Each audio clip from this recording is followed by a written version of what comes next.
വാവിട്ട വാക്ക് തിരിച്ചെടുക്കാനാകാതെ സെലിബ്രിറ്റികൾ. എല്ലാവരും നടന്നു വരുന്ന ഒരു സീനുണ്ട്.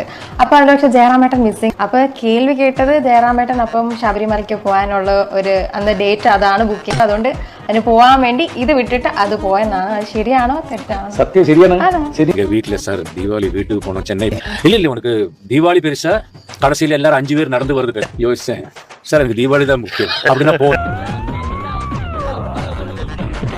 അംഗം അട്ടഹാസം സിനിമയുടെ പരാജയത്തെ തുടർന്ന് നിർമ്മാതാവായ അനിൽകുമാർ സിനിമയുടെ പരാജയത്തിന്റെ കാരണങ്ങൾ പത്രസമ്മേളനത്തിൽ പറയുന്നു. അതോടൊപ്പം അശ്വന്ത് കോക്കിന്റെ റിവ്യൂ ആണ് തന്റെ സിനിമയുടെ പരാജയത്തിന് കാരണമെന്നും പൈസ വാങ്ങിച്ചിട്ടാണ് കോക്ക് റിവ്യൂ ചെയ്യുന്നതെന്ന ആരോപണവും. ഈ അശ്വന്ത് കോക്ക് എന്ന് പറയുന്ന വ്യക്തി സത്യം പറഞ്ഞാൽ റിവ്യൂ പറയുന്നത് പൈസ വാങ്ങിക്കൊണ്ടാണ് പറയുന്നത്. അതായത് ഒരു മൂവിക്ക് 1 ലക്ഷം രൂപയാണ് പുള്ളി ചോദിക്കുന്നത്.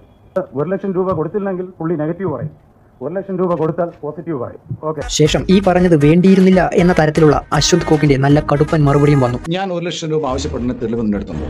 എടാ ഒരു പറയുന്ന ഒരു മിനിമം മര്യാദ വേണം. എന്നെ നാണം കേട്ട് 1 ലക്ഷം ഉലുവയോ ഇനി തീട്ടപ്പടത്തിന് ഇന്റർവ്യൂ ന്യൂസ് ഏജന്റിൽ പറഞ്ഞില്ല ഞാൻ 1 ലക്ഷം രൂപ വാങ്ങിക്കുന്നത്. എവിടെയാണോ തെളിവ്? തെളിവ് കാണിച്ചു പറയണം. ഞാനുണ്ടല്ലോ ഒരാളെന്ന് ഒരു കാലിച്ചാ വാങ്ങിച്ചു കുടിക്കാത്ത ഒരാളെ ഞാൻ. സിനിമാക്കാർ പട്ടികളെ ഞാൻ പറയാം, പട്ടികളെ ഞാൻ പറയുന്നത്. ഞാൻ പൈസ വാങ്ങിയതിന് എന്തെങ്കിലും കണക്ക് കാണിച്ചു തന്നാൽ ഈ പണി ഞാൻ നിർത്തും.